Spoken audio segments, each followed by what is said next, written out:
los que se están conectando. ¿Se escucha bien? ¿Todo bien?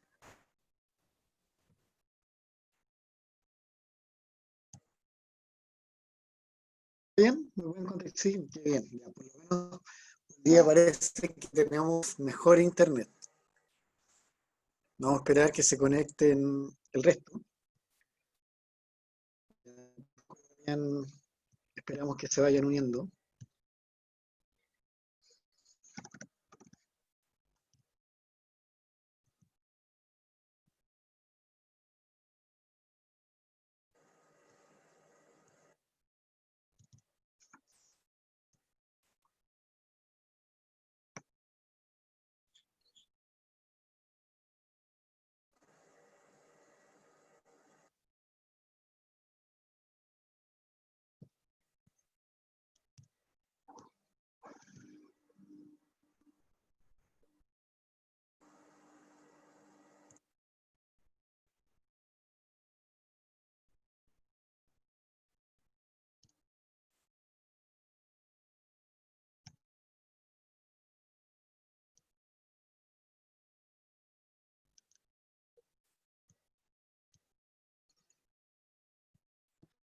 Han conectado, me quedo pegado. ¿Cómo han estado durante esta semana? ¿Cómo les ha ido?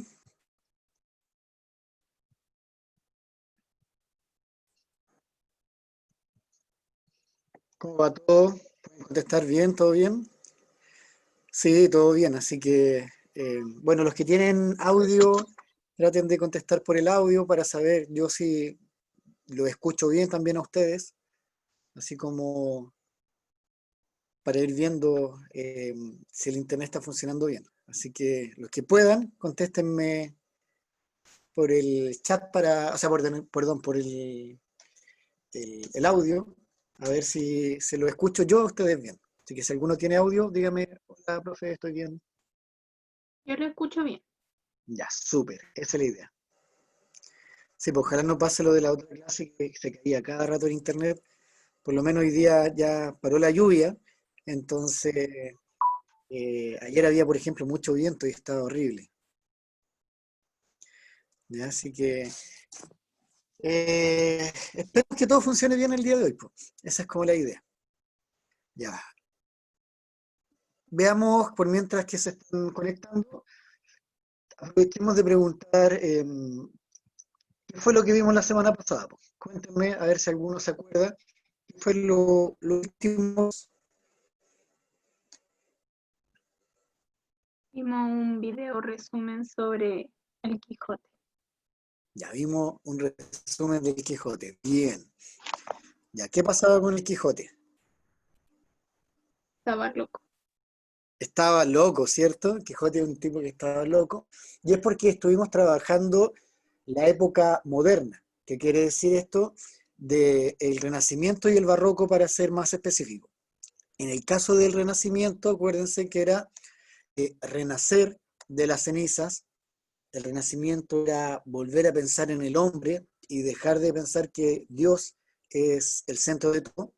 El Renacimiento también es literario, mezclar y ver un poquito con lo que tiene que ver con lo divino todavía de una perspectiva distinta. De hecho, uno de los libros emblemáticos del Renacimiento es la Divina Comedia. ¿Se acuerdan de la Divina Comedia? Sí, Ya. ¿Qué pasaba con la Divina Comedia? la, la, la esposa de Dante murió ¿Mm? y se fue al cielo y Dante quería estar con ella como sea, entonces tomó la decisión de suicidarse, pero al suicidarse lo llevaría hacia el infierno y tenía que pasar cada una de esas, de la etapa que no me acuerdo cómo se llaman, las fases del infierno, hasta Círculos llegar del al cielo. infierno.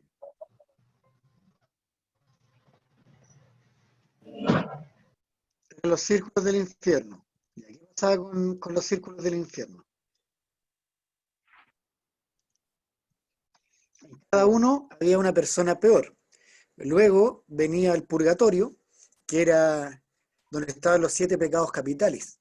Y para terminar en el paraíso, para reencontrarse él con su amada Beatriz, llegan al paraíso y ahí hay los planetas, donde también hay niveles, ¿ya? Bien, aparte del Quijote, ¿vimos algún otro video la semana pasada? No, De... solamente Ay, Ah, no, ese lo vimos la semana antes. Es que tengo Se la me duda olvidó. con un video que no sé si lo alcanzamos a ver o no, porque como la semana pasada se entrecortó, entonces yo no sé si lo alcancé a ver. ¿Vimos 100 años de soledad o no? no, no Ah, lo No, ya, alcanzamos a ver. porque no, ya, es el que toca ver hoy día, por eso. Entonces yo quería adelantarme la semana pasada para ver eso y de ahí comenzar la clase de hoy, pero yo me acuerdo que el internet estaba muy, muy malo, entonces esperemos que se mantenga bueno hoy día para poder ver 100 años de soledad. ¿Ya? Eh, entonces estábamos hablando de la época moderna, del Renacimiento, ahí estaba Dante Alighieri con la Divina Comedia, y luego pasamos al Barroco, que era un concepto antropocéntrico, todo giraba en torno al hombre, aparece Galileo Galilei diciendo que la Tierra giraba alrededor del Sol, no le creyeron, pasaron 100 años, apareció Copérnico, de Copérnico se le creyeron. Estaba Martín Lutero. ¿Qué pasaba con Martín Lutero? ¿Qué hizo Martín Lutero? ¿Por qué es importante en la historia y también en la literatura? porque hizo la reforma luterana. La reforma luterana, justamente que era cuando la iglesia empezó con la Inquisición, que era que se pagara por los pecados para liberarte del pecado. Entonces él decide separarse de la iglesia y crear una nueva religión, que son las religiones protestantes, que después a través de la historia se ha dividido en muchas, ¿ya? Por ejemplo, la religión anglicana, ¿ya? Porque en Inglaterra se crea esta religión a partir de Martín Lutero, pero con la idea porque el rey quería volver a casarse y no había ninguna religión que le permitiese el divorcio. Entonces creó una nueva religión para eso y se basó de esta reforma luterana de Martín Lutero. Lo que nosotros hoy día conocemos como la iglesia evangélicas, también viene de ahí, de la reforma de Martín Lutero, y así. La literatura se da en España principalmente, recordemos que esta es la época de la conquista española, y mucha literatura tiene que ver con eso, pero el libro más emblemático, que fue el que trabajamos la semana pasada, que era el Quijote, que ya me dijeron que el Quijote estaba loco, ¿cierto? Es porque los personajes de esta época ya no son estereotipos, sino son arqueotipos. Son personas que encarnan un vicio. El Quijote estaba loco. Don Juan Tenorio, que también es de esta época, era un mujeriego.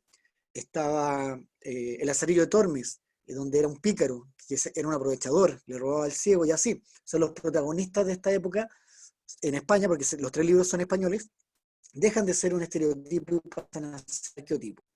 En Inglaterra está Sherlock Holmes con un poco de intriga, crímenes, y el principal exponente, que son a finales del barroco y a comienzo del siglo de las luces, que se llama el siglo XVIII, es William Shakespeare. ¿Cuáles son los libros de Shakespeare? Romeo y Julieta. Ya, Ah, Romeo y Julieta, Hamlet, ¿qué otro? algo de... Ay, se me olvidó. Pero no me acuerdo.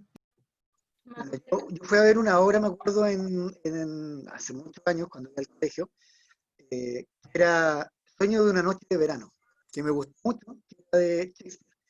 ¿Ya? Yo la encontré buena, me entretuvo.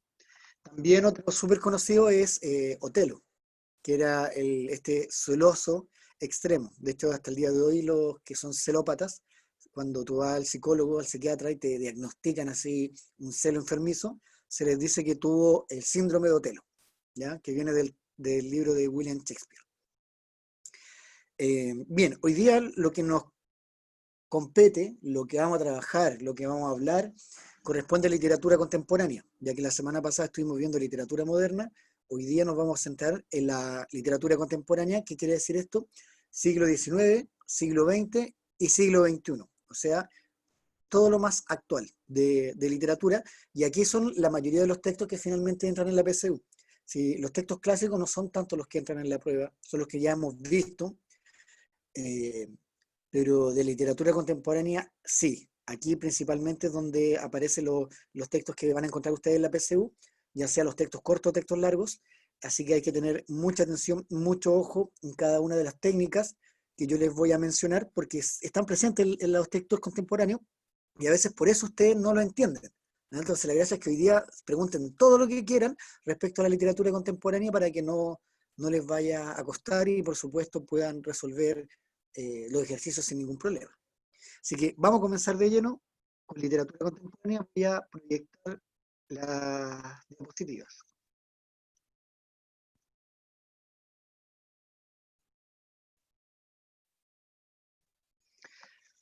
Ya.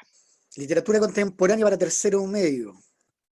Vamos a partir con una pregunta, un pequeño fragmento de Guillermo Blanco, Misa de Requén. Si ustedes sienten que estoy leyendo mal, no es porque esté leyendo mal, sino porque el texto tiene esa característica. Uno no lo puede leer como normalmente, como corresponde. Dice: voy a hacer mi defensa en la prédica, será mi alegato defensivo, ante el tribunal que ha venido a erigir el negro ante el juez negro, ante su conciencia negra, debo prepararme, debo meditar bien las palabras apropiadas, las ideas que podrían influir en su ánimo, tal vez, salvar su alma, y no porque me miento, porque me trato de engañarme, yo no estoy tratando de salvar su alma, ojalá que la salvara, ojalá que quisiera salvarla, que pudiera querer algo más que salvarme, yo, y debería ser lo contrario, primero su alma y después mi vida, habrá más regocijo en el reino de los cielos por un pecador arrepentido que por 100 justos o 1000 justos, olvide cuántos justos, no importa.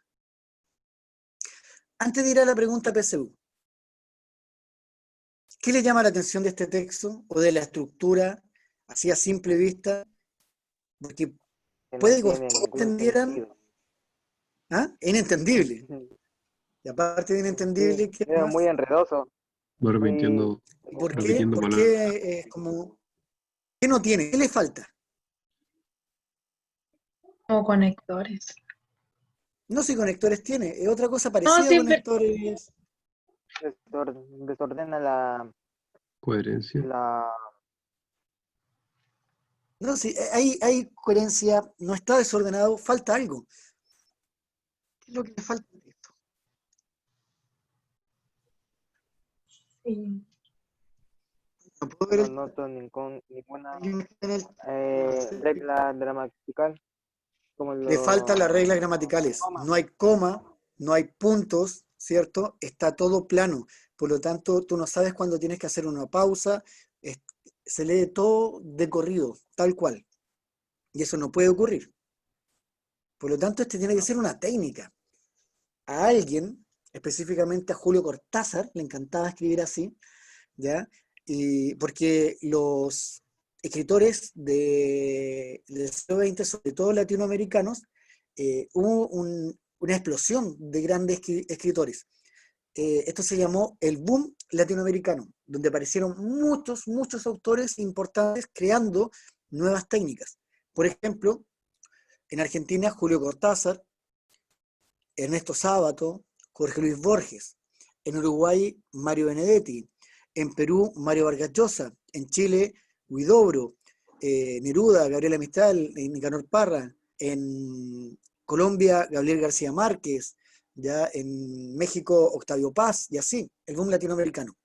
Y Julio Cortázar, que era uno de estos, un argentino, creó una técnica que todo lo que se le venía a la mente, él lo escribía, pero para ganar tiempo no le ponía comas ni puntos. Cosa de que, por ejemplo, si a medianoche despertaba de un sueño y se le había ocurrido una súper buena idea, tenía al lado del velador, que a los argentinos le dicen buró, en el buró tenía un cuadernito con un lápiz y escribía todo lo que se le había venido a la mente. No le ponía reglas gramaticales para ganar tiempo, para que no se le olvidara. Y después, cuando lo tenía que traducir al final, al formato que se va a publicar, lo dejaba así, porque no tenía que tener ni un cambio. Y esa es una técnica contemporánea que dentro de estas 5 que aquí aparecen, está presente. ¿Cuál creen que es esa técnica contemporánea? O sea, que traten de sacarla por último por descarte. Mm, ¿Por es cuál se la jugarían ustedes? corriente de la conciencia. ¿Qué piensa eso, Amanda? Lo dije yo. Estoy en Perdón. un Lo dijo, montaje. que Amanda, la que siempre me aparece primero. ¿Quién lo dijo? Camila La que Rubilar, Ya, la Camila Rubilar. Corriente de la conciencia, Camila Rubilar.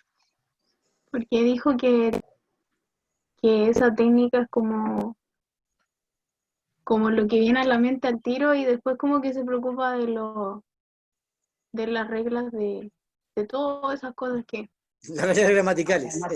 Las reglas es. gramaticales. Ya. Claro, porque una corriente de la conciencia es como que una lluvia de ideas que se te vienen a la mente y tú las tienes que describir así tal cual. Entonces, por nombre, quizás ustedes saben lo que es el flashback y el raconto. Entonces, no debería complicarles. Saben que no lo es, que no es la respuesta correcta. Un montaje no suena, un montaje es como una puesta en escena, lo primero que se les viene a la mente, ¿cierto? Y el tiempo subjetivo, que el tiempo sea subjetivo, que el tiempo se ve, se mira, se analiza de acuerdo a como uno lo quiere ver. El tiempo pasa rápido, por ejemplo, no sé si les pasaba de repente en el colegio, supongamos que salían a las 4 de la tarde, y resulta que a las 3:30 te miraban el reloj, y decían, oh, tampoco para que nos vayamos, pase rápido. Hacían mil cosas para que se pasara rápido, de repente miraban el reloj y eran las 3:35. Y ustedes juraban que había pasado por lo menos media hora y recién habían pasado 5 minutos. Porque cuando uno está aburrido o quiere que pase rápido el tiempo, pasa más lento. Y eso tiene que ver con el tiempo subjetivo. ¿Ya? ¿Le ha pasado, no? Que de repente sienten que ha pasado mucho rato y en realidad no ha pasado nada, o viceversa, así como que creen que ha pasado muy poco tiempo y de repente, no sé, son las 5 de la mañana. Todo el tiempo. ¿Le ha pasado? Sí, porque el Sí. tiempo es subjetivo, pues, justamente, ¿ya? Porque el tiempo es relativo, va a depender de cada uno.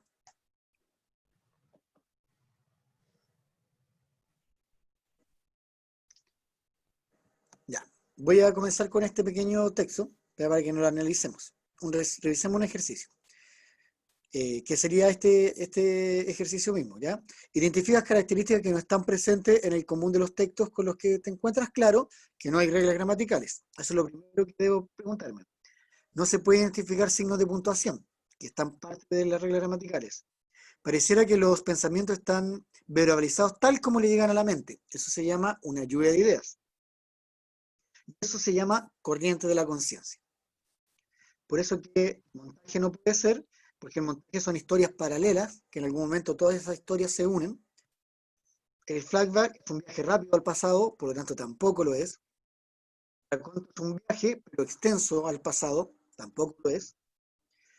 El objetivo, lo que recién dijimos, que transcurre el tiempo, que depende de cada uno. Era la corriente de la conciencia, ese ejercicio PCO. Hoy día, los aprendizajes esperados para el día de hoy, recuerden que el título se llama Literatura Contemporánea. Vamos a conocer y comprender características generales de la visión del mundo de la época contemporánea. O sea, ¿qué pasa en la época contemporánea? ¿Por qué los autores escriben de tal forma en este periodo? Comprender el contexto histórico-social que implica la producción literaria contemporánea, o sea, ver cuáles son los autores, cuáles son las temáticas que más se repiten, cuáles son los tipos de corrientes literarias que predominan, analizar e interpretar textos literarios a partir de la información del contexto sociocultural, y por último vamos a identificar recursos propios de la literatura contemporánea, que se refiere a recursos técnicas, como las que recién mencionamos. Vamos a ver las más importantes.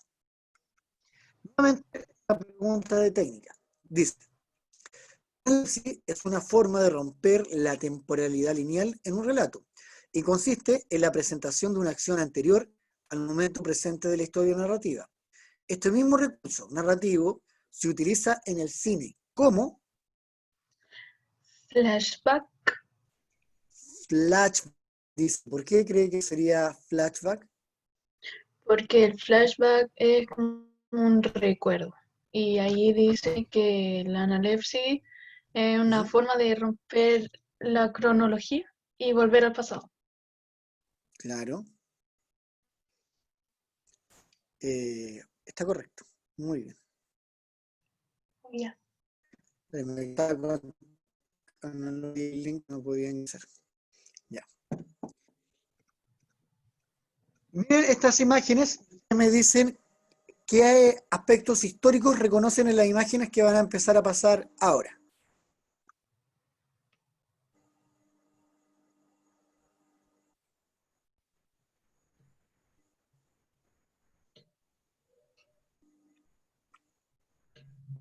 Ya, ¿qué podemos hacer?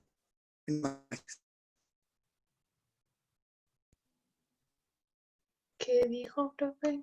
Que se ¿Qué, le- qué situaciones pudieron reconocer en estas imágenes? Las voy a volver a poner para que la piensen de nuevo.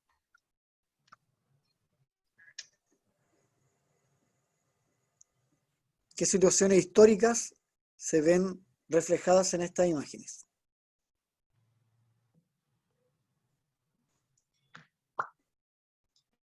La Primera Guerra Mundial. La Primera Guerra Mundial, bien, porque son las trincheras. ¿Qué más?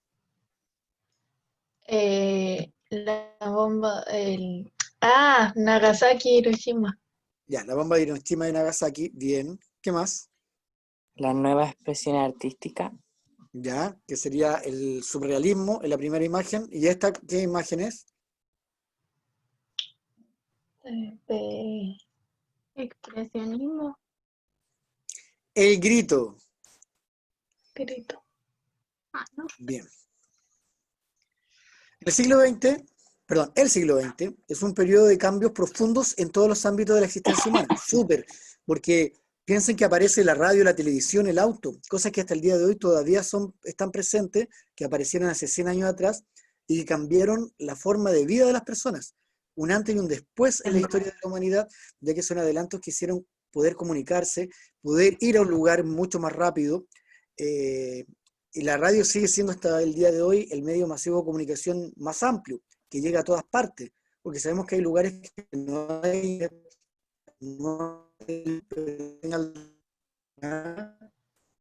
Los tanto de las técnicas, el progreso y las reveladoras de algunos filósofos moldearon la mentalidad del hombre del principio del siglo XX. Esto quiere decir, por ejemplo, no sé si ustedes ubican a Friedrich Nietzsche. ¿Ubican a Nietzsche? ¿Nunca han escuchado de él? Yo sí, pero no me acuerdo. No se Sí, acuerdan. ¿Qué? Cuénteme. Es un que buen tipo, un filósofo ¿ya? que era súper ateo, que hizo, no sé, po, libros como Dios está muerto, No, también él el dijo que Dios ha Superón, muerto. No, y no es que sí, escribió un libro que se llame Dios ha muerto, sino él dijo que Dios ha muerto, que el hombre ha matado a Dios con sus mentiras, con sus engaños, y por lo tanto dijo que no existía Dios, producto de que era una concepción del hombre y que el hombre a su vez ha dejado ya de creer en él. Escribió las 3 transformaciones del espíritu que están en su libro llamado Así habló Zaratustra, donde dice que todos nosotros pasamos por 3 periodos a lo largo de nuestra vida. Nosotros en algún momento somos un camello, somos un león y somos un niño. El camello, el león y el niño. Se llaman las 3 transformaciones del espíritu. Donde todos en algún momento sentimos culpa de algo, por lo tanto somos un camello, que se llama la culpa culposa, que es heredado de la iglesia, que nos hace sentir culpables por las cosas que hacemos. Cuando nos despojamos de eso, empezamos a sentirnos como el león como rey de la selva, como que nosotros lo podemos todo, somos dueños de nosotros mismos y nos damos cuenta que eso tampoco nos llena, hasta que nuevamente llegamos a la última etapa, que es ser niño. ¿Y qué es ser niño? Eh, Volver a sentirse como nos sentíamos en la niñez. Volvemos a jugar con las mismas cosas, volvemos a ver películas que veíamos cuando niños, y es porque la etapa de niñez es la etapa más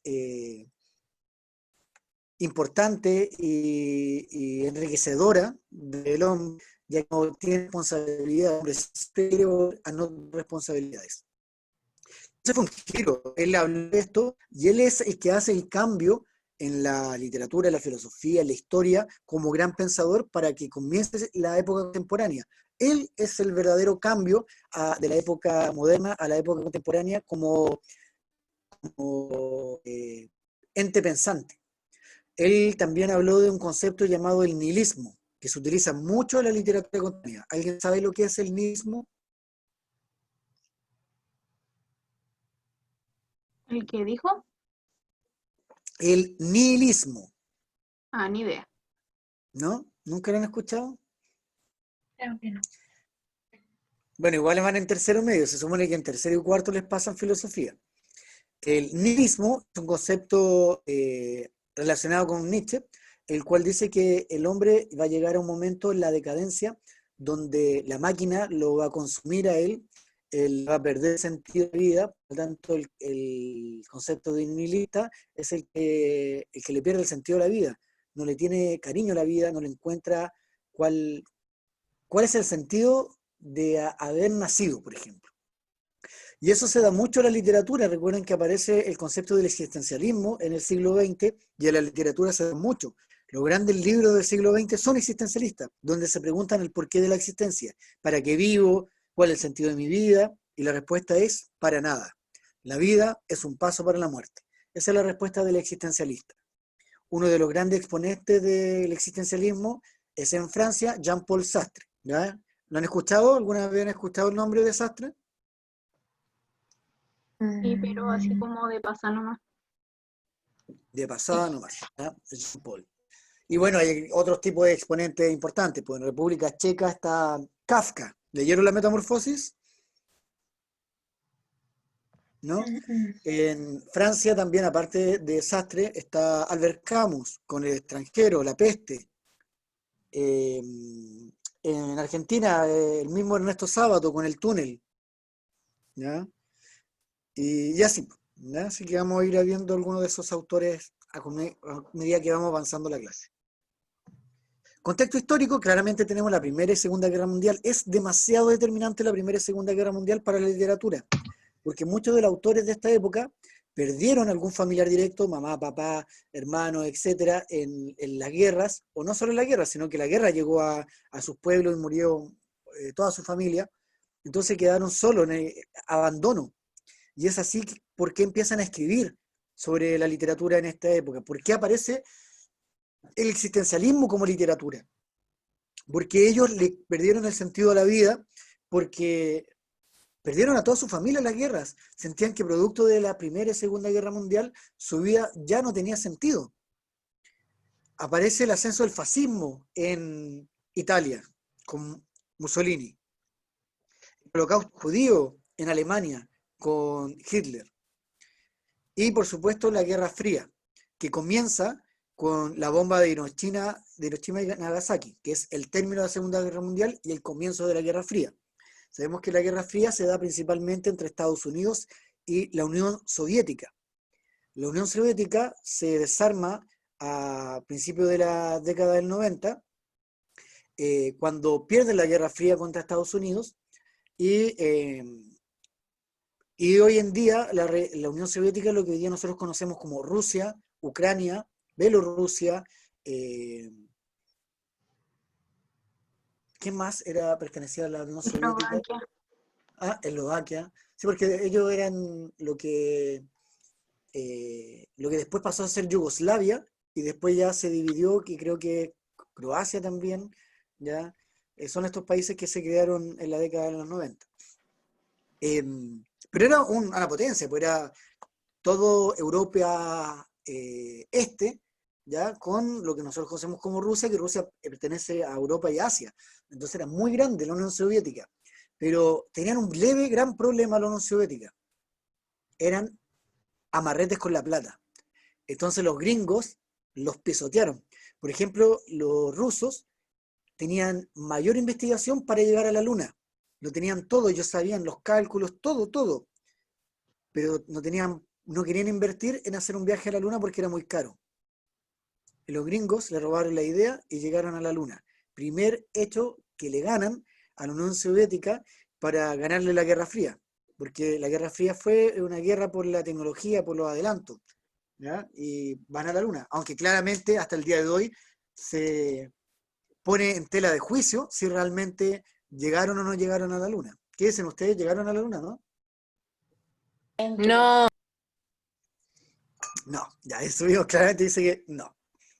Incluso Otro hecho la importante, ¿qué tecnología de la dice? calculadora moderna es superior a la de la nave espacial que usaron. Ah, ya. Sí, bueno, cuando se le ha hecho las preguntas a los gringos por qué fueron a la Luna cuando todavía no había la tecnología que hay hoy en día y por qué no van ahora, así como cuestionando, pero si fueron hace 50 años, ¿por qué no van nuevamente ahora que hay mucha más tecnología? Y la respuesta de los gringos es por una cosa de presupuesto, que es muy caro ir a la luna, ¿ya? Entonces ahí es donde la gente cuestiona y dice, ¿realmente fueron? Y bueno, la Unión Soviética no fue porque era muy caro, po. Decían no. Entonces ya, ahí fue la primera patita que perdieron. Y lo que determina, en realidad, lo verdadero, porque nosotros sabemos que la caída del muro de Berlín es lo que hace caer a la Unión Soviética y claramente es el término de la Guerra Fría. Pero fue un par de años antes un hecho más determinante que hace que pierda la Guerra Fría la Unión Soviética, que es Chernobyl. Claramente Chernobyl fue el hecho que causó que la Unión Soviética se desbordara, perdiera. ¿Se acuerdan que yo les pregunté en un momento de Chernobyl? ¿No se acuerdan? Que a principio de año yo estaba viendo la serie Chernobyl y le hice como unos comentarios y habían unos que más o menos sabían la historia de Chernobyl. Bueno, el hecho de que la Unión Soviética se apretó con tener seguridad en una planta nuclear fue determinante porque hizo que hiciera fisión el núcleo, el átomo, y finalmente explotara y hiciera una bomba que nunca antes se había visto. De hecho, la bomba tóxica de Hiroshima, de Chernobyl, que estamos hablando que eso queda en Ucrania, llegó hasta Francia, hasta la Torre Eiffel, ¿ya? Hasta allá, la misma nube, ya estamos hablando desde Ucrania, avanzó hasta Francia, para que vean la extensión, y hasta el día de hoy todavía nadie puede vivir en Chernobyl, ¿ya? Igual todavía está el átomo ahí, pues. Sí, lo que hicieron la Unión Soviética fue revestirlo, cubrirlo con concreto, con cemento, y dejarlo tapado para que no siguiera expandiéndose. Pero no sé cuántos millones de años tiene que pasar para que deje de tener radioactividad. Así que si algún día se quieren morir lentamente, vayan a Chernobyl. Los invito. En la literatura contemporánea, en el contexto cultural, surgen diversos movimientos filósofos, políticos, sociales y artísticos, pero el principal, el que le da sentido y el que finalmente es la corriente artística literaria del siglo XX son las vanguardias. ¿Qué es las vanguardias? Las vanguardias es algo nuevo, distinto, diferente a todo lo que se había hecho hasta entonces. La vanguardia es crear algo nuevo. Por ejemplo, yo antes siempre partía del principio de la historia. Ya, pues con las vanguardias yo puedo partir de la mitad, puedo partir del final. Puedo ir al pasado, puedo ir al futuro, porque las vanguardias es nuevo. Los conceptos dominantes de esta época, vulnerabilidad del hombre, el hombre que no sabe cuál es el sentido de su vida, el hombre que quiere viajar dentro de sí mismo, introspección, qué pasa con la vida y el sentido de la existencia, porque predomina el existencialismo como tal. ¿Se han preguntado alguna vez cuál es el sentido de su vida? ¿Y alguno ha llegado a alguna conclusión o todavía no? ¿O alguno es existencialista y cree que la vida es un paso para la muerte? ¿No tenemos ningún existencialista aquí?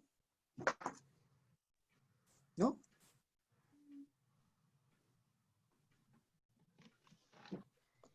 Ya, parece que no. ¿Ah? Todos en algún momento vivimos procesos existencialistas. La gracia es que no caiga en ese proceso en depresión, ¿ya? Que logres darte cuenta de cuál sí es el sentido de tu vida y se aprovechen los momentos. Por eso es muy distinto el carpe diem al existencialismo, son drásticamente opuestos. Por último, que le encuentres el sentido a tu vida, no sé, pues endeudarte, que ese sea tu sentido de la vida. Las características principales de la literatura contemporánea. Primero, riqueza y diversidad de temas. En esta época hay muchos temas que se abordan. Ya no es uno solo, no es el amor y el viaje. No, sí, hay viaje, pero ya puedo hacer el viaje a la luna, Julio Werner. Un viaje interior, Siddhartha. No sé, puedo ir al futuro. No sé, 100 años de soledad. Puedo ir al pasado, mismo 100 años de soledad. Puedo reconstruir mi historia. El túnel de Ernesto Sábato. Y así sucesivamente. O sea, los tipos de literatura cambian. La poesía, puedo hacer antipoesía, Nicanor Parra. 20 poemas de amor y una canción desesperada de Neruda, ya con otro tipo de temática amorosa. Ya Gabriela Mistral, primera poetisa latinoamericana en ganar un premio Nobel. No había habido ni siquiera un hombre en Latinoamérica ganador de un premio Nobel de literatura. La primera fue Gabriela Mistral. ¿Por qué es tan importante ella? ¿Ya? Porque fue la primera del boom latinoamericano. Recordemos que solo hay en Sudamérica 4 premios Nobel, ¿ya? Solo 4, y ella fue la primera, y de esos 4, 2 son chilenos, ¿ya? Y deberían ser 5 y deberían ser 3, porque Nicanor Parra también lo ganó, pero no se lo dieron, a modo de castigo para Chile por estar en dictadura. Y si sumamos a Centroamérica, tenemos a Octavio Paz, ¿no? En México. O sea, realmente es meritorio lo que hizo Gabriela Mistral. Aparte, en 1940, o sea, una sociedad absolutamente machista. Y ella tenía 2 características que eran absolutamente mal miradas. Uno, era una mujer que trabajaba, era profesora, había estudiado. O sea, no era cualquier persona, ella había estudiado, era profesora. Y segundo, era lesbiana, ¿ya? Y si hasta el día de hoy todavía es mal mirado, imagínense hace 70, 80 años atrás, cómo era ser una mujer, entre comillas, exitosa, porque en realidad no tenía mucho dinero, pero exitosa en el sentido de que ella trabajaba, no se quedaba en la casa como la gran mayoría, y más encima tenía, le gustaban las mujeres, que en ese tiempo era una aberración como tener una enfermedad. Y así todo, contra todos los prejuicios machistas y patriarcales, ella logra ganar el Premio Nobel de Literatura y ser la primera latinoamericana, primera y primero, porque no había ni siquiera un hombre que lo había ganado. Así que muy meritorio. Y hasta el día de hoy no hay ninguna otra mujer que haya ganado el Nobel de Literatura en Latinoamérica. Solo ella. También adquiere importancia el mundo onírico y el inconsciente. ¿Qué es el mundo onírico? Los El sueños. de los El sueños. mundo de los sueños, claramente. Inception, ¿ya? Siempre les digo El origen. Qué buena película, ¿ya? Viajar dentro de los sueños. Y el inconsciente también ya no es un sueño, porque el inconsciente está dentro de uno mismo, pero está como dormido el inconsciente. Son los recuerdos que tú no los tienes presentes. Es raro que se te vengan a la mente o de repente aparecen de la nada porque no están presentes en tu cerebro. Están ahí como escondidos, ¿ya? Ese es el inconsciente. Los rasgos presentes, subjetividad, parcialidad y relativismo, lo que hablamos, el tiempo subjetivo, que depende de cómo uno mire, cómo uno viva, es como vaya a ir sucediendo las cosas. Por lo tanto, claro, el tiempo es subjetivo. Se abandona la omnipresencia y objetivismo del siglo XIX. ¿Qué quiere decir esto? Ya no está ese narrador omnisciente que lo sabe todo. La gran mayoría de los libros de esta época es el protagonista el que me cuenta directamente la historia. Las corrientes vanguardistas más importantes son estas 3. Hay más, pero son estas 3 las más determinantes. El dadaísmo, el surrealismo y el existencialismo. Nos vamos a centrar en el existencialismo, ya que es el que finalmente se entra en la PSU, los textos existencialistas. Se analiza y reflexiona la existencia concreta del individuo. ¿Ya? Yo ya les dije que es preguntarse el porqué de la existencia, cuál es el sentido de la vida. Recuerden que el existencialista pierde el rumbo. Los libros existencialistas pierden el rumbo. El extranjero, el protagonista, no le encontraba sentido. Él tenía una pareja, pero no estaba ni ahí, estaba con ella por estar. Tenía una madre a la cual no le tenía cariño y mató a un árabe en un altercado, y cuando lo van a hacer el juicio, le preguntan ¿por qué mataste al árabe? Y él dice, porque me molestaba el sol. O sea, no lo maté porque lo tenía mala, no lo maté porque se lo merecía, simplemente hacía tanto calor ese día que me molestaba el sol y lo quise matar. No tiene sentido, ¿ya? O sea, él no le tiene cariño a la vida. O en el caso del túnel de Juan Pablo Castel, él se obsesionó con María y la empezó a seguir hasta que la mató, pero tampoco era porque él la quisiese tener, sino era como yo no te tengo, nadie te puede tener. Por lo tanto, te prefiero muerta, porque tu vida y mi vida no tiene sentido, ¿ya? Otro tipo de existencialismo. O el mismo de Kafka, la metamorfosis. Se convierte en una escarabajo, una cucaracha. Y no tiene sentido, aunque sabemos que eso es metafórico, pero finalmente muere, convertido en una cucaracha. La gente de su familia recién lo empieza a extrañar cuando empieza a faltar el dinero, ¿ya? O sea, claramente falta de sentido a la vida, de cariño, y no sentirse en el abandono. La literatura contemporánea, los grandes exponentes, recién hablamos, en Francia hay dos: Albert Camus, el extranjero, ganador Premio Nobel de Literatura, al igual que Jean-Paul Sartre con La náusea. Los dos existencialistas, principalmente Jean-Paul, ya que es como el mayor existencialista que hay. De hecho, uno de sus libros más conocidos se llama El existencialismo es un humanismo. Y si ustedes comparan a Sartre, por ejemplo, con René Descartes, que algunos le dicen Descartes, Descartes decía, primero pienso, luego existo. Y René Descartes, y Jean-Paul Sartre decía todo lo contrario, decía, primero existo y luego pienso, porque primero soy persona. El existencialista se centra en él, en el individuo, es súper individualista el existencialismo, ¿ya? Sacia las necesidades básicas y después voy a pensar. En República Checa ya hablamos de Kafka, con el caso de la metamorfosis, que claramente que es un texto emblemático de comienzos del existencialismo.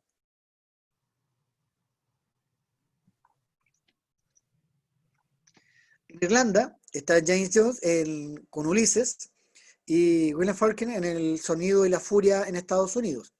Pero Irlanda, Estados Unidos, mismo Gran Bretaña en general, no solo Irlanda del Norte, Irlanda del Sur, Escocia, Inglaterra, sino es Latinoamérica lo que se pregunta en la PSU, porque hay muchos libros existencialistas, y no solo existencialistas, sino con unas técnicas que solo aparecen en Latinoamérica, como el realismo mágico.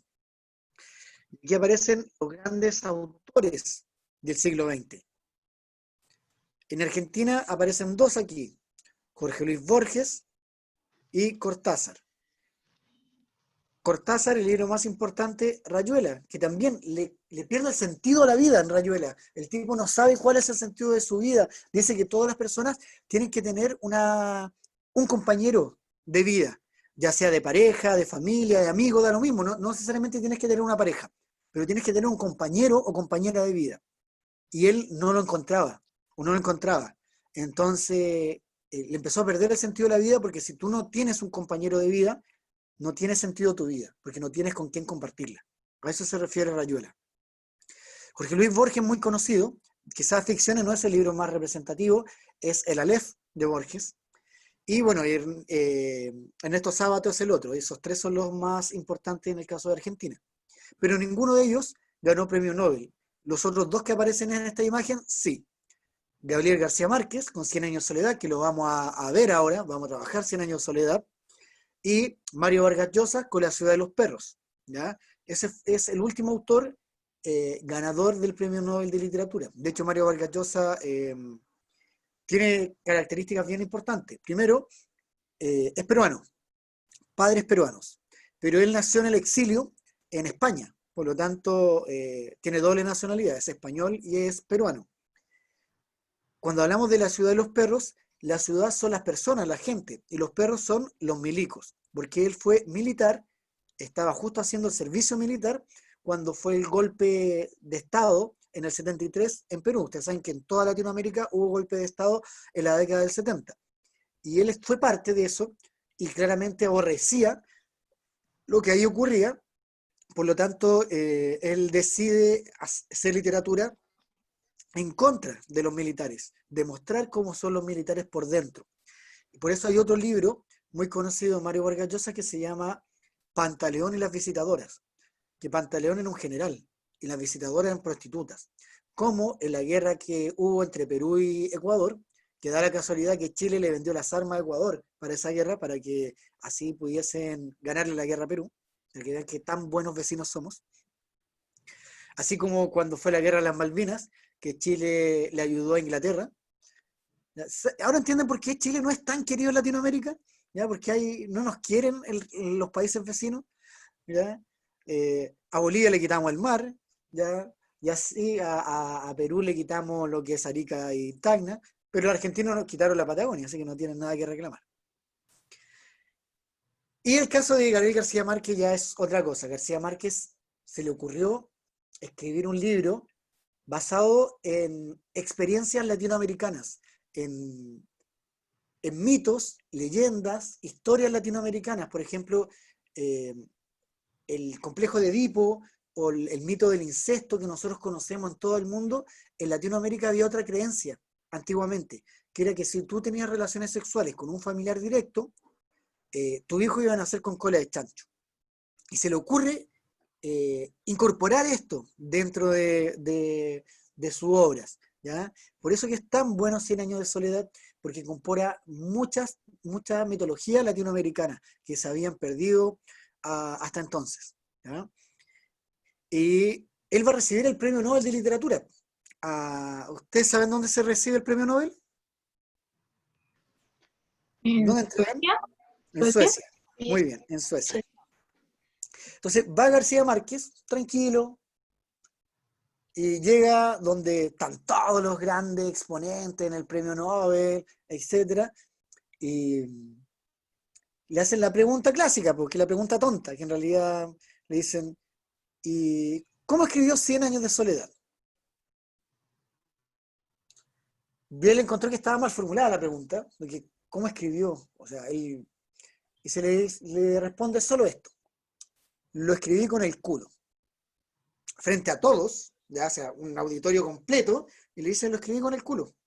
Porque pasé tantas horas sentado frente a mi escritorio, a mi máquina de escribir, que no lo terminé escribiendo con los dedos, lo terminé escribiendo con el culo. ¿Ya? Por lo tanto, fue completamente irreverente, ¿ya? Y siendo que García Márquez era, no sé, si hubiese ido Nicanor Parra cuando debería haber recibido el premio Nobel, quizás qué cosa hubiese dicho, ¿ya? Porque muchos de estos autores son revolucionarios, pues son del boom latinoamericano, ¿ya? García Márquez murió no hace tantos años, ¿no? Habrá sido unos 5 años que murió García Márquez solamente, ¿ya? Así que un gran exponente, ¿ya? Así que vamos a ver 100 años de soledad enseguida. Terminando el PowerPoint, es lo primero que vamos a hacer. Aquí están yo creo que faltan. Para mí, Vicente Huidobro está en el mismo podio que Nicanor Parra, Pablo Neruda y Gabriela Mistral, ¿ya? Vicente Huidobro fue el primer escritor chileno del boom latinoamericano, ¿ya? Y también podría ser Manuel Rojas, importante, o mismo Bolaños, ¿ya? Pero siempre se mencionan estos tres porque 2 de estos ganaron el Premio Nobel de Literatura, ¿ya? Aunque a Neruda se le dice ahí canto general, pero no es con canto general que gana el Premio Nobel de Literatura, lo hace con 20 poemas de amor y una canción desesperada. Poemas y antipoemas, en el caso de Nicanor Parra, es la obra más representativa de él, porque es justamente la antipoesía, y Gabriela Mistral es desolación. Vámonos a las técnicas contemporáneas ahora, muchachos. Partamos con las técnicas que tienen que ver con romper la linealidad del tiempo, romper con el tiempo cotidiano donde yo parto del principio y después viene la siguiente y termino con el final. Partimos con el flashback. El flashback es un viaje breve que realiza el protagonista hacia el pasado porque necesita explicar algo del pasado y nuevamente vuelve al presente, ¿ya? Por lo tanto es un salto rápido, por eso rápido, flash, ¿ya? Evasión rápida de sucesos pasados, luego de lo cual se restablece la narración desde el presente. 100 años de soledad parte con un flashback. En la primera línea hay un flashback. Parte con que se encontraba el coronel Aureliano Buendía frente al pelotón de fusilamiento y recuerda la primera vez que conoció el hielo. Y empieza inmediatamente la historia de cómo conoció el hielo, cómo se creó el hielo. Y ahí tú te das cuenta que estaba en otra parte de la historia y vas al pasado de inmediato. Entonces, partes con un flashback. Y si hubiese sido al revés, si hubiese ido hacia el futuro, estás en el presente y necesitas explicar algo que va a suceder más adelante, eso se llama flash forward, ¿ya? El flashback es hacia el pasado, el flash forward es hacia el futuro, ¿ya? Y el raconto, ¿qué es el raconto? Es reconstruir toda la historia. Tú estás en el punto del presente o del final, depende de dónde estés, y reconstruyes toda la historia hasta que nuevamente llegas a ese mismo punto donde partiste. Por ejemplo, Titanic. Titanic es un raconto. Partes con la viejita, ¿ya? Cuando encuentran, la llaman, etcétera, y ahí empieza a contar toda la historia del Titanic hasta que nuevamente llega al mismo punto. Eso es un raconto. Entonces, ¿qué diferencia había entre un flashback y un raconto? El flashback es Y el otro abarca toda la algo historia. cortito y el otro se empieza a ver. Muy bien, ¿ya? Es cortito el flashback y el raconto es extenso. Montaje. El montaje son historias paralelas que en algún momento se entrelazan. Son la historia de Juanito, de Pedrito, de Diego, de cada uno de ellos, y en el momento, todas estas historias en algún punto se tienen que juntar. No sé si vieron la película Babel, porque ganó Oscar. Es una película basada en un montaje. ¿Qué gracia tiene ese montaje? Que eran 3 historias que nunca en la vida podrían haberse unido. Era de un japonés, un pakistaní y una familia gringa. O sea, de 3 partes del mundo, nada que ver, de cada extremo. Y las historias se unen solamente por una bala. El japonés le vende un arma por internet a este pakistaní guarda su arma y su hijo chico, como de 10 años, la encuentra y sale a disparar a los pájaros. Y venía una familia de excursión que venían de su luna de miel hacia Pakistán, que era una familia gringa, y se le escapa un tiro a este niño y la bala llega a la de la señora y muere. Por lo tanto, estas 3 historias que en ningún momento de la vida se podían unir, se unen. Y ahí hay un montaje porque te cuenta la historia de la familia japonesa, de los de Pakistán y de los gringos. Y en algún momento esas 3 historias se unen. De hecho, hay un capítulo de Los Simpsons que tiene un montaje muy bien hecho, que es como la historia de Bart, de Lisa, de Homero, creo, que es cuando Lisa tiene que hacer una feria como científica y construye un robot. ¿Se acuerdan? ¿Son buenos para Los Simpsons, no? Pierde el dedo, ¿no? Cuando pierde el dedo Homero, justamente, ese capítulo es un montaje, porque cuentan las 3 historias que en algún momento se unen. Justamente. El monólogo interior, que es otra técnica, es un viaje interior que realiza el protagonista, una introspección que el protagonista realiza para entender como el sentido de su vida. ¿Cuál es el sentido de la vida? Es como lo que hablábamos en un momento de Siddhartha, de Hermann Hesse. Siddhartha es un monje que en realidad es una persona de plata. Siddhartha tenía mucha plata y quiere dejar toda su plata para encontrar la paz y el aspecto espiritual. Y mientras hace este viaje, empieza a conocer gente y empieza a ganar más dinero. Y en un momento dice, este no es el viaje que yo tenía que hacer. Yo tenía que despojarme de las cosas y encontrar mi yo interior. Y vuelve a dejar todo, y ya más avanzado empieza a tener como un discípulo, y él le empieza a enseñar a este discípulo. Y se da cuenta que alcanzó el nirvana cuando él empieza a transmitir sus experiencias y a enseñarle a otro. Y ese es el momento de trascendencia. ¿No? Durante la conciencia, habíamos manejado la pregunta PSU y yo le dije que Julio Cortázar era uno de los mayores exponentes de esta técnica. La corriente de la conciencia es una lluvia de ideas, ¿ya? Que escribe todo lo que se le viene a la mente sin reglas gramaticales. Aquí dice, cúmulo confuso de pensamientos, imágenes, sensaciones que el personaje verbaliza, tal como devienen a su mente. Es la transcripción del flujo de pensamiento de la conciencia sin ninguna intervención ni regla. Por eso que no tienen reglas gramaticales. Escribe todo lo que se le viene a la mente sin reglas gramaticales, tal cual. Y la técnica contemporánea por excelencia es la intertextualidad. ¿Qué es la intertextualidad? Cuando dentro de un texto te mencionan otro texto, o cuando dentro de una historia aparece el personaje de otra historia. Ya, también los Simpsons están llenos de intertextualidad. ¿Ya? Por ejemplo, hay un capítulo de los Simpsons donde aparecen los de Futurama. ¿La vieron? Así es. O, Y ¿le gusta Shrek? Cuando chiquititos veían Shrek, ¿o no? sí, Ya, y la 1, bueno, Aún. todas, pero sobre todo la 1, está llena de intertextualidad. Si se fijan, todos los personajes de Shrek son sacadas de otros libros, de otros cuentos. Entonces, todo es intertextualidad en Shrek. O no sé si vieron, ¿se acuerdan de los Picapiedra de los Supersónicos? ¿O es muy viejo para ustedes eso? Yo se los vi alguna vez. Porque hay un Yo capítulo lo vi cuando emblemático. chica, pero me acuerdo que se juntaban, pero no me acuerdo qué pasaba en el capítulo, pero había un Se, capítulo que se estaba juntan. juntos. Los Ah, supersónicos, que eran los del futuro, hacen una máquina, porque ellos están en el futuro y viajan, entonces hacen una máquina para ir al futuro. Y viajan al futuro y llegan donde los Picapiedras. Entonces ahí la reflexión es, ¿será que los Picapiedras son el futuro de los supersónicos?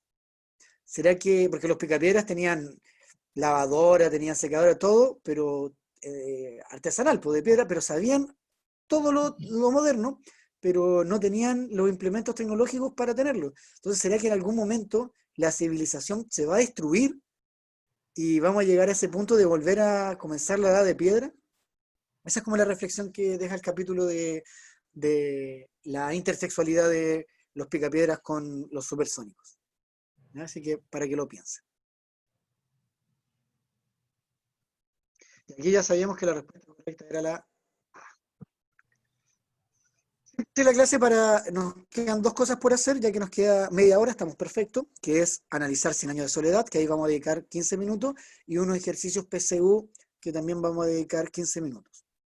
La literatura contemporánea se caracteriza por presentar profundos cambios en la concepción del arte existente hasta el momento. Durante el periodo contemporáneo surgen las vanguardias, que es algo nuevo, distinto, diferente.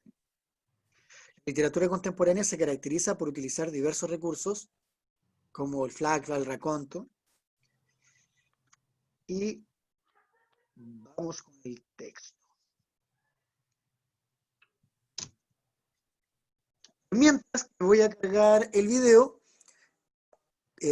todos en su perfil coloquen su nombre y su apellido, porque hay unos que no colocan su nombre y su apellido para que después queden presentes. No en el chat todavía, no estoy pidiendo el chat. En su perfil, los que no tengan su nombre y su apellido, colóquelo. ¿Ya? Porque había visto, por ejemplo, Jorge dice solo Jorge. ¿Y qué Jorge es? Va a quedar ausente. ¿Ya? Entonces, ¿para qué lo haga? Así hay como 2 o 3 personas más, muchachos, para que no haya problema con esto. Vamos con, entonces, 100 años de soledad. Voy a ir pausando constantemente 100 años de soledad porque es muy complejo y vamos a hacer el mismo ejercicio que hacemos con una guía, pero lo vamos a hacer con un video. Así que exactamente igual, para que estén muy atentos con 100 años de soledad, porque lo que les voy a pedir es que me hagan el árbol genealógico en este texto, en 100 años de soledad. Y para eso es como, ¿vieron Dark? Sí. Es como Dark. Ustedes van al baño 1 minuto y se perdieron. pestañeo ¿Ya? y ya no sé nada. Por eso, 100 años de soledad es lo mismo. Por eso necesito que estén atentos a cada detalle de lo que les voy a presentar ahora. ¿Ya? Así que muy, muy atentos con 100 años de soledad, con lo que vamos a ver, porque quiero que estén atentos a los personajes. ¿Ya? Pero un poquito que me cargue bien esto, porque hay como 3 de estos que me sirven, pero hay uno en particular que es que me quiero concentrar. ¿Ya? Este es. Esperemos que el internet está bueno. No se nos ha caído ninguna vez, así que aprovechemos de que vamos a poder ver bien 100 años de soledad, este pequeño fragmento que vamos a analizar. Cuando cargue, ¿ya? En cualquier momento esto carga. Ya, entonces quiero que antes de que comience tengan cuaderno y lápiz a mano. Buen día. Se ve obligado a firmar un acuerdo de paz. Voy al principio. Quiero que estén con cuaderno y lápiz junto a los personajes, porque yo les voy a preguntar, por ejemplo, puedo decir, Lisette Corbalán, ¿quién es el coronel Aureliano Buendía? ¿Cuál es el papá? A ver si están atentos, ¿ya? Porque no se pueden perder. O le digo a la Amanda, ¿quién es, no sé, Amaranta? Y hay como 3 Amarantas, hay 15 Aurelianos. Entonces tienen que estar muy atentos porque los fragmentos de 100 años de soledad que entran en la PSU son así, finalmente. ¿Ya? Entonces, ¿dónde está la pregunta y dónde te vas a confundir en comprensión lectura? los nombres. Entonces, ¿cómo poder diferenciar si todos se llaman igual? Por eso le digo, muy parecido a lo que pasa con Dark. Ya. Cuando cargue, obviamente, vamos a poder ver esto. En un segundo, yo le tengo fe. ¿Alguien, por casualidad, aprovechando esto, ha leído Cien años de soledad? Yo no. ¿No? ¿Nadie le ha tocado leer Cien años de soledad? No, ¿Alguien más o menos sabe la historia de Cien años de soledad? ¿De qué es? Mm,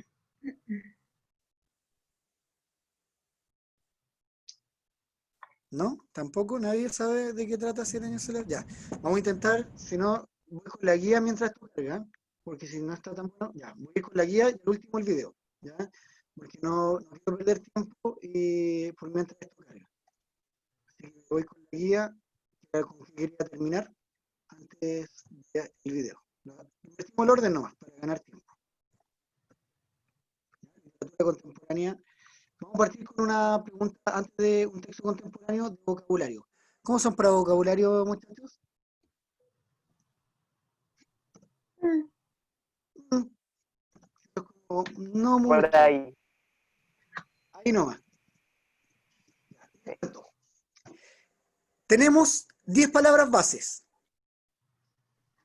Indecible, deliberar, acrecentar, gélido, volátil, mortífero, devastador, contingente, entrelazar, analogía.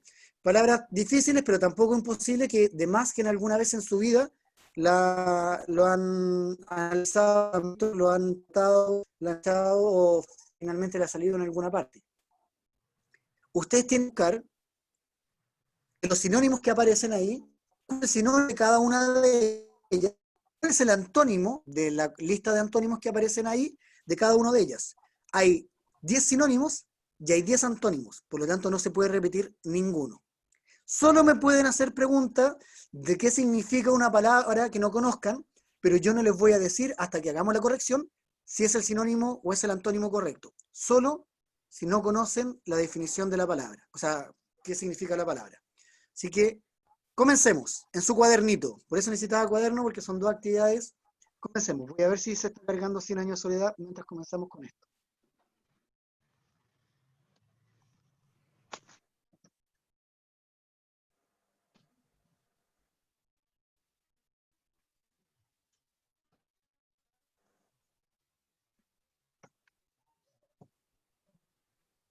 Draw My Life, 100 años de soledad.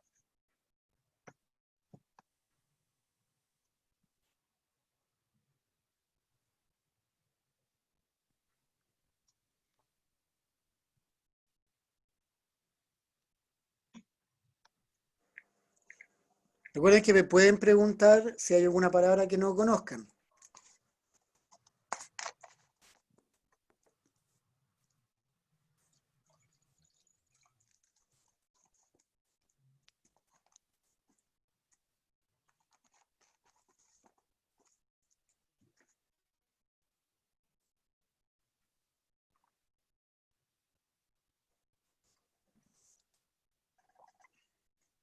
Ojalá no me la pregunten por el...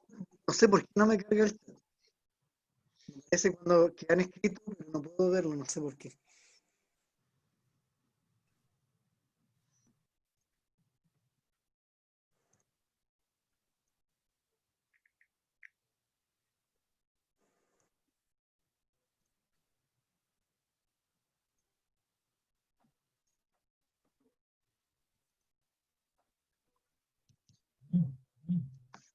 ¿Dudas? ¿Consultas hasta ahora? Profe, Dígame. yo no sé qué es vivificador. De vivir, de una persona que goza la vida. Ah, perfecto.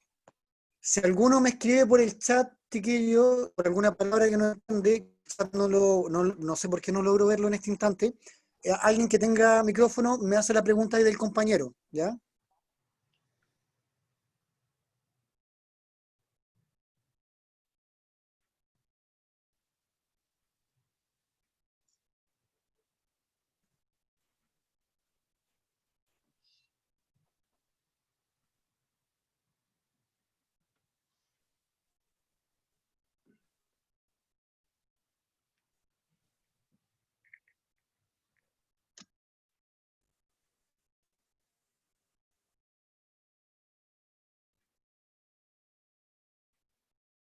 Profe, Dígame.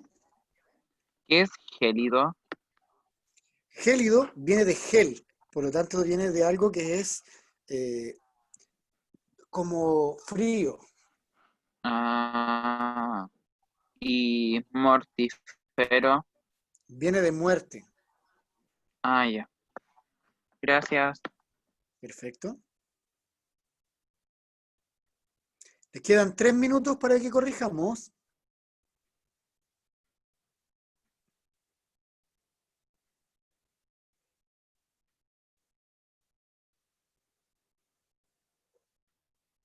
Recuerden que ustedes pueden descargar la clase, pueden descargar el PowerPoint y por supuesto la guía.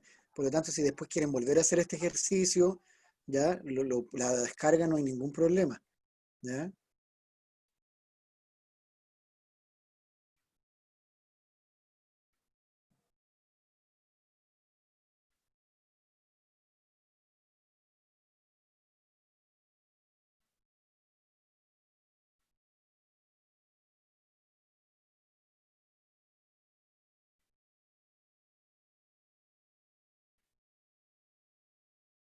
Profe, ¿qué es volátil?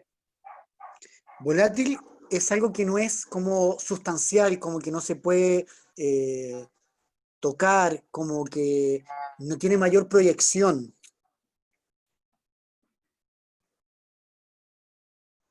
Ah, ok.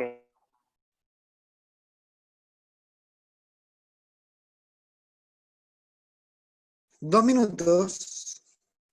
Profe, ¿inefable qué es? ¿Mm? Inefable, que no se puede conversar ese tema, inefable, que no puede ocurrir. Gracias. Ujú.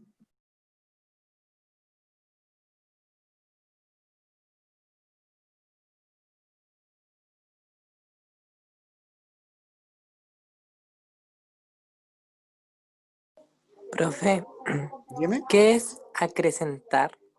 Que va subiendo la cantidad de cosas, ¿ya? Ah, ya. Acrecent. Ujú. Es que te iba a decir la respuesta, por eso no que busqué otra palabra.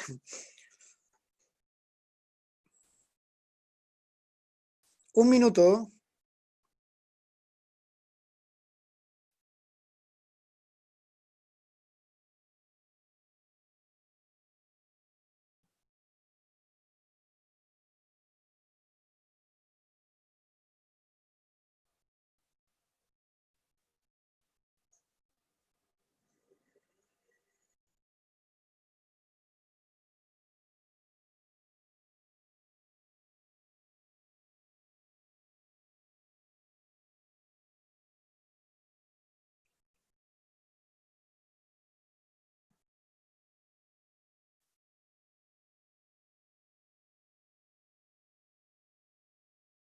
Ya, cumplimos el tiempo correspondiente para este ejercicio, lo vamos a revisar entonces. Yo voy a ir escribiendo de acuerdo a lo que ustedes me van diciendo, si es sí o no es sí. ¿Cuál es el sinónimo entonces de indecible? Inefable. Inefable. Inefable, muy bien. ¿El antónimo? Si inefable significa Declarable. indecible y no se puede Declarable. decir, Declarable. declarable. Bien. Declarable significa que declara, que dice, que anuncia. Bien. Deliberar, sinónimo. Decidir. Eso. Decidir. El antónimo, Vacilar. vacilar, porque vacilar significa dudar. Ya no es vacilar de pasarlo bien, ¿ya? Vacilar de dudar. Eso significa. Acrecentar, Aumentar. yo iba a decir aumentar desde que me preguntó. Eso después me retracté para no caer en darle la respuesta. ¿Y el antónimo? Disminuir. Disminuir. Bien. Gélido, Congelado. Congelado. bien, congelado. ¿Y el antónimo? Ardiente. Ardiente. Volátil, Inconstante. inconstante. constante que no es constante, que no siempre se ocurre, puede ser volátil. Y lo contrario, Persistente. ¿cómo? Persistente. Persistente, bien. Súper bien. Mortífero que viene de muerte, Letal. Letal. letal. Y el antónimo, Vivificador. vivificador, que es de vivir, pasarlo bien. Devastador, Destructor. Destructor. y el antónimo, Constructivo. Constructivo. contingente. Contingente es algo Ofensivo. actual de ahora. ¿Ah? Ofensivo. Ay, no. Eventual. Eventual. Ay, ¿dónde saqué eso? Eventual es algo que ocurre no siempre. El contingente que aparece ahora, cuando hablan, te dicen, oye, vamos a hablar de contingencia, de algo que está ocurriendo ahora, de algo eventual, que no ocurre siempre. ¿Y el antónimo? Mm, Es eventual, Repetitivo. repetitivo. Entrelazar, Entrecruzar. el antónimo. Disociar. Disociar. Asociar. Disociar. Disociar, ¿qué significa? Separar una cosa con otra. ¿Ya? Eso es disociar. Bien. ¿Y analogía? Semejanza. Semejanza, porque la analogía es una comparación. ¿Y el antónimo? Diferencia. Diferente. Bien. ¿Cómo anduvieron? Aparte de que dije que contingente Contingente. era ofensivo, muy bien. Ya. Pero ven, no estaban tan alejados de las respuestas correctas, así que bien. Ya. Vámonos entonces ahora a 100 años de soledad, que era lo que... Espérame. Que parece que me aparecieron los chats. Ya.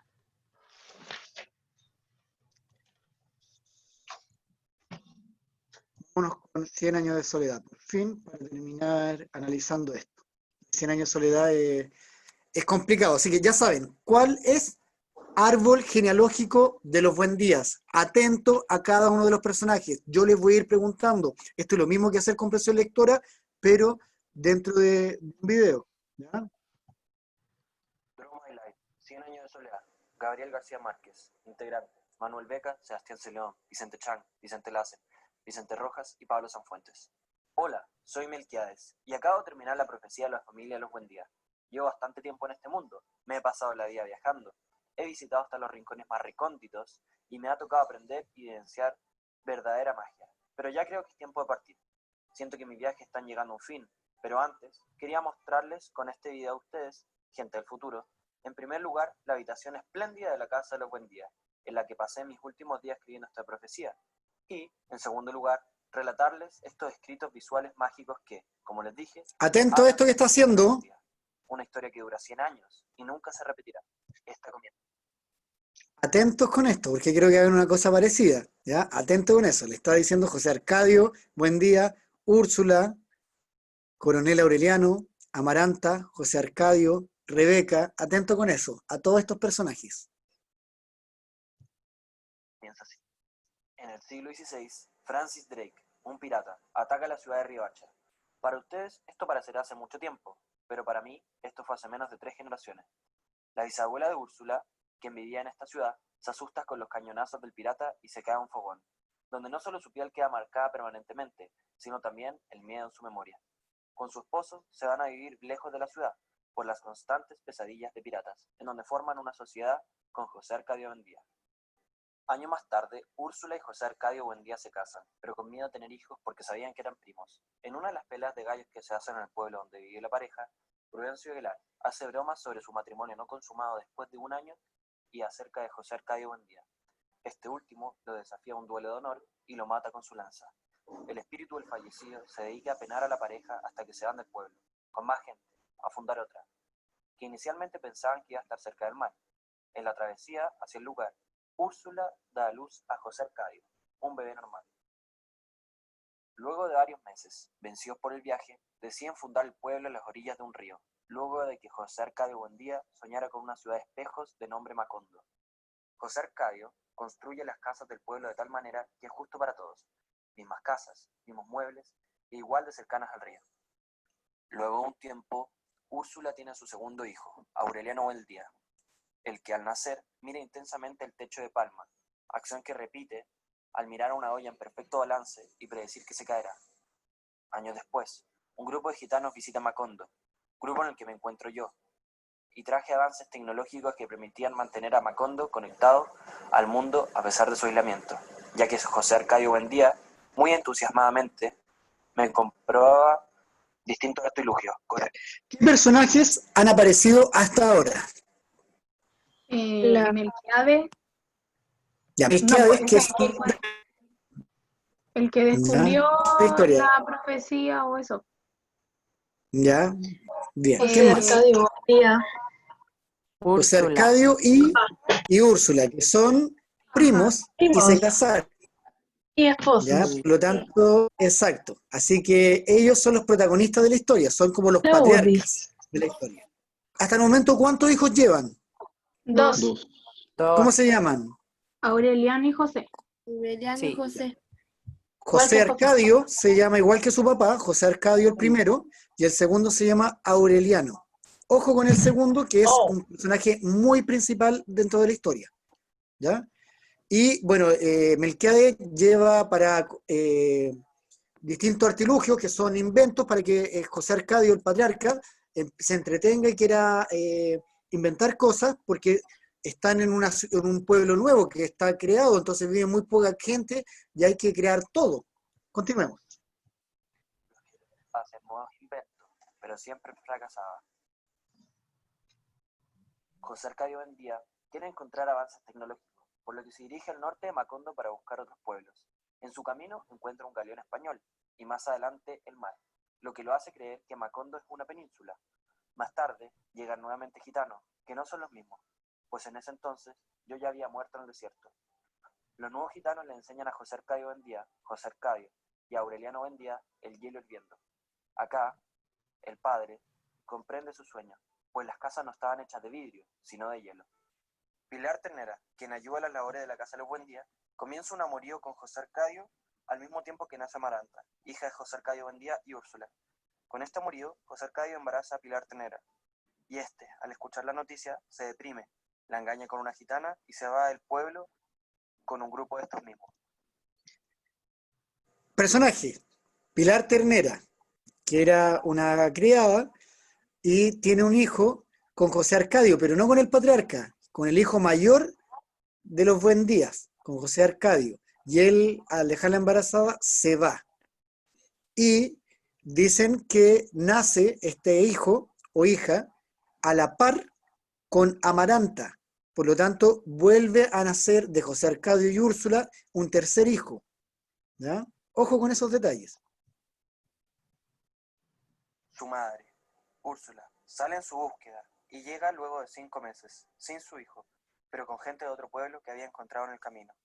Luego nace Arcadio, hijo de Pilar Ternera y José Arcadio. Úrsula acepta criarlo y es cuidado, junto a Amaranta, por Visitación, una india guajira muy servicial. Gracias a la nueva gente que llega con Úrsula, el pueblo comienza a prosperar y cada vez más llegan más personas. Y Aureliano predice la llegada de Rebeca, hija de supuestos amigos de José Arcadio Buendía y Úrsula. Esta última la adopta. A Rebeca le gusta comer tierra y cal de las paredes, y además trajo consigo la enfermedad del insomnio. Todo el pueblo termina contagiado, pero yo, aburrido de estar solo en la muerte, decido volver al mundo de los mortales, los curo a todos, y además les muestro los primeros daguerrotipos que verían en sus vidas. Después de eso, decido quedarme en Macondo, pidiendo la habitación que describí anteriormente, dedicando mis días a escribir esta historia. Una noche, Aureliano Buendía conoce a una muchacha que llega al pueblo, explotada por su abuela como prostituta, y cuando decide salvarla y amarla, ya se había ido, dejando a Aureliano desolado, pensando que nunca encontraría el amor. Mientras tanto, Úrsula decide remoldear la casa para que Amaranta y Rebeca, ya crecidas, tengan un lugar donde recibir a sus futuros novios. y mientras hacen las expansiones de la casa, llega don Apolinar Moscote, el nuevo corregidor de Macondo, quien no era bienvenido porque el pueblo no quería ser mandado. Logran expulsarlo, pero luego vuelve con soldados y toda su familia. Aureliano conoce a Remedios, una de las hijas del corregidor, que tenía tan solo 9 años y se enamora de ella. Gracias a la expansión de la casa, llega Prieto Crespi, un joven educado que instruye a la familia Buendía sobre la nueva pianola. Amaranta y Rebeca se enamoran de él casi instantáneamente. Para inaugurar la casa, Úrsula organiza una gran fiesta, y luego el joven se devuelve a su país, lo que pone ansiosa a Rebeca, pensando que nunca volvería a ver al amor de su vida, por lo que vuelve al hábito de comer tierra. Pero Amparo Moscote, otra hija del corregidor, le entrega una carta de él, y a ella le vuelve la esperanza. Aureliano, mientras tanto, estaba deprimido porque su amor hacia Remedios no era correspondido. Un día sale con sus amigos y termina ebrio en la casa de Pilar Ternera, donde tienen relaciones sexuales, y luego ella promete ayudarlo a la relación más imposible. Luego, este le confiesa a sus padres que ama a Remedios, y Úrsula acepta que José Arcadio Buendía vaya donde el corregidor a pedir la mano de Remedios, solo si deja que Rebeca se case con Prieto Crespi. Es en esta época cuando decido hacer partir de mortales, ya que yo ya había alcanzado la inmortalidad. Luego, Pilar también cuenta a Aureliana embarazada de él, y a diferencia de su hermano, él decide hacerse cargo de su hijo. El único problema en que Rebeca se case con Prieto es que Amaranta también lo ama, por lo que intenta impedir que su hermana se case con él. Úrsula decide llevarse a Amaranta a la capital para que conozca a otras personas, y mientras están fuera del pueblo, José Arcadio Buendía enloquece, al no tener los cuidados de Úrsula y por la visita de Prudencio Aguilar, quien le cuenta que los muertos están, en realidad, vivos en el mundo de los muertos. José Arcadio Buendía comienza a destrozar la casa cuando cree que luego de 3 días seguía siendo el lunes. Logran amarrarlo al castaño del patio, mientras habla un lenguaje inentendible por los del pueblo, antes de que destruya más cosas. No es capaz de reconocer a Úrsula ni a Amaranta cuando vuelven del viaje. ¿Y qué personajes han aparecido luego de la otra intervención que yo les dije? Prieto, Apolinar, Amaranta, Rebeca, Remedios. ¿Ya? ¿Y quiénes son ellos? ¿Quién es Remedio, por ejemplo? ¿Era hija de los Buendía o llegó? hija del regidor Apolindo. Ya. Sí. Que él es como un coronel que llegó, que quería gobernar, ¿ya? ¿Quién más tenemos? A Prieto, Prieto. que Prieto es Crespi, que granjero. el que enamora a las niñas, ¿cierto? Sí, Bien. a Amaranta y Rebeca. Ya, Amaranta y Rebeca.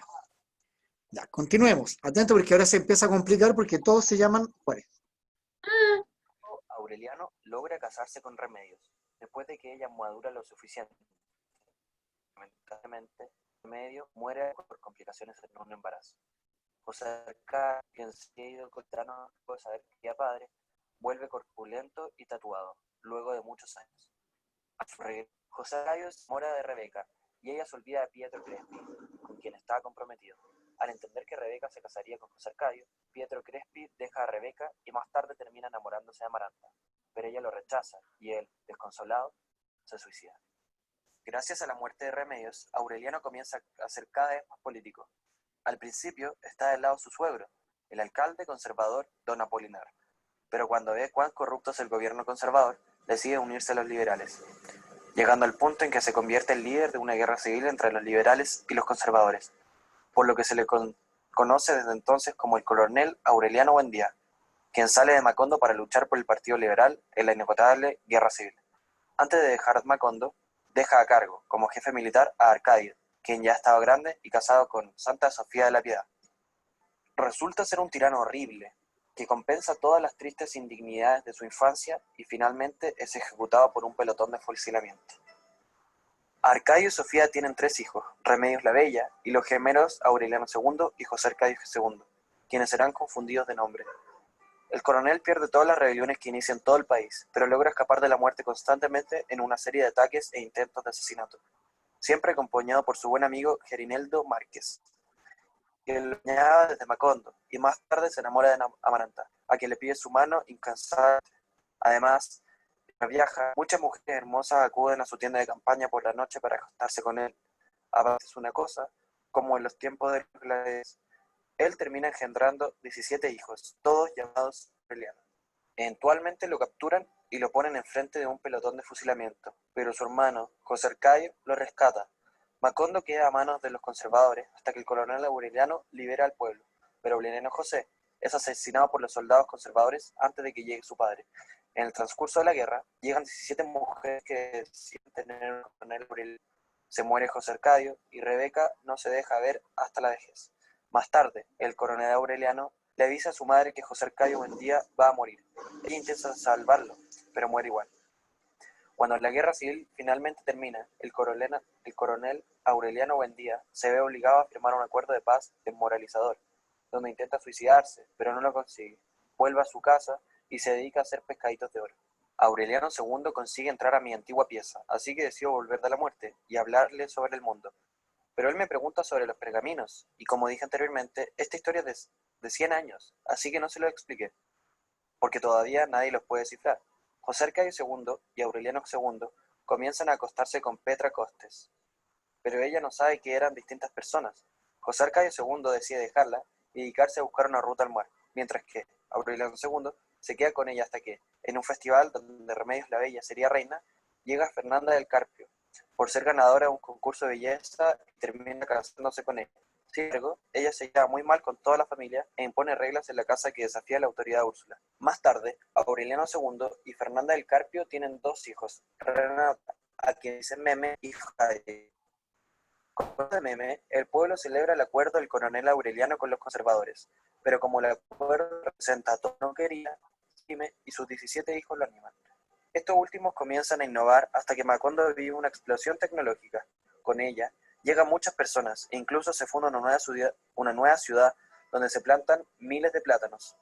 Mientras sigue prosperando el pueblo, Úrsula cría a José Arcadio para que se convierta en papa cuando grande, por lo que lo mandan a Roma para que se convierta en papa. El coronel Aureliano se da cuenta de que toda esta nueva gente está tomando el poder, por lo que intenta luchar contra ellos, y en respuesta matan a 16 de los 17 aurelianos. Una noche el coronel, que estaba orinando en el castaño de la casa mientras pensaba en su sueño del circo, muere.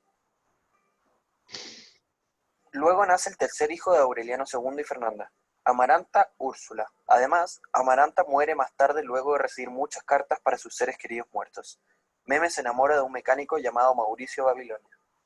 Fernanda los descubre y ordena que un guardia proteja la casa. Le disparan a Mauricio al intentar entrar a la casa y queda paralizado de por vida. Desde ese momento, Meme se transformaría completamente, dejando de hablar para siempre. Fernanda la mete a un convento. Un año después, una monja trae a un hijo de Meme, Aureliano Babilonia. Fernanda miente, diciendo que Meme se fue al convento por decisión propia y que Aureliano Babilonia llegó volando en una cesta mágica. Entonces comienza a llover. Llueve durante casi 5 años seguidos sin interrupción. La mayor parte de la ciudad está completamente destruida, podrida y arrasada. Muere el coronel Gerineldo Márquez. Luego, Úrsula decide limpiar y restaurar la casa y se encuentra con José Arcadio II. Ahí, Aureliano Babilonia se hace amigo de él y aprende a leer y escribir. Amaranta Úrsula es enviada a la escuela, pero Aureliano Babilonia no, por ser hijo de un matrimonio no certificado. Por lo que se queda en casa con Santa Sofía de la Piedad y Úrsula. Esta última promete vivir hasta que Amaranta Úrsula complete sus estudios y Amaranta Úrsula pudo estudiar en Bruselas únicamente por los esfuerzos de su padre y su padre viviendo con ella a pesar de estar casado con Fernanda. Úrsula, la última de las fuentes originales, muere, seguido por la muerte de Rebeca y, más tarde, la de José Arcadio II, quien murió en mi pieza, y Aureliano II, quien muere en su cama.